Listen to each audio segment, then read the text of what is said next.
J'ai décidé de faire un versus à l'occasion de l'émission La Toile Critique du 7e art, où je vais faire le parallèle entre l'échelle de Jacob et Silent Hill. D'un côté, nous avons L'échelle de Jacob, un film méconnu de 1990, où Jacob Singer, un vétéran de la guerre du Vietnam, retourne à New York et commence à vivre des événements étranges et troublants. Des choses surréalistes se produisent autour de lui, brouillant sa perception de la réalité. De l'autre, il y a Silent Hill, un univers bien connu à la fois dans le monde du jeu vidéo et du cinéma. Dans le film de 2006 réalisé par Christophe Gans, où une mère part à la recherche de sa fille disparue dans une ville mystérieuse et cauchemardesque nommée Silent Hill, où rien ne semble réel. Cet univers a été en partie inspiré par l'échelle de Jacob.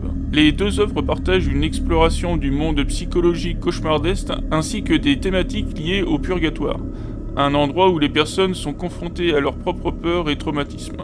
À mesure qu'ils avancent dans ces environnements surréalistes, la frontière entre le réel et l'irréel devient de plus en plus floue, plongeant le spectateur dans une atmosphère oppressante et déstabilisante. Dans l'échelle de Jacob, les visions et hallucinations de Jacob semblent être le reflet de son passé traumatique et de sa lutte intérieure. De manière similaire, dans Silent Hill, la ville elle-même se transforme en un reflet des peurs et des démons intérieurs des personnages qui s'y retrouvent piégés.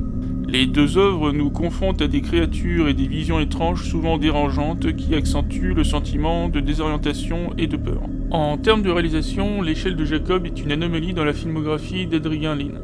Le réalisateur est connu pour ses histoires d'amour sulfureuses à l'instar de Flashdance ou Lésion fatale.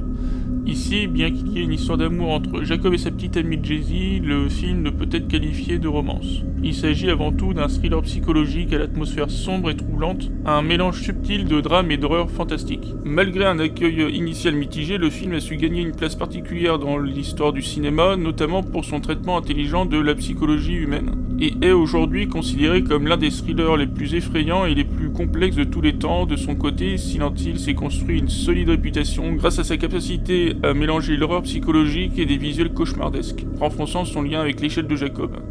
Pour conclure, ces deux œuvres nous plongent dans des univers tourmentés où les personnages en quête de vérité et de rédemption sont confrontés à des visions terrifiantes et à des environnements surréalistes. Ce sont des récits à découvrir pour leur approche unique de l'horreur et de la psychologie.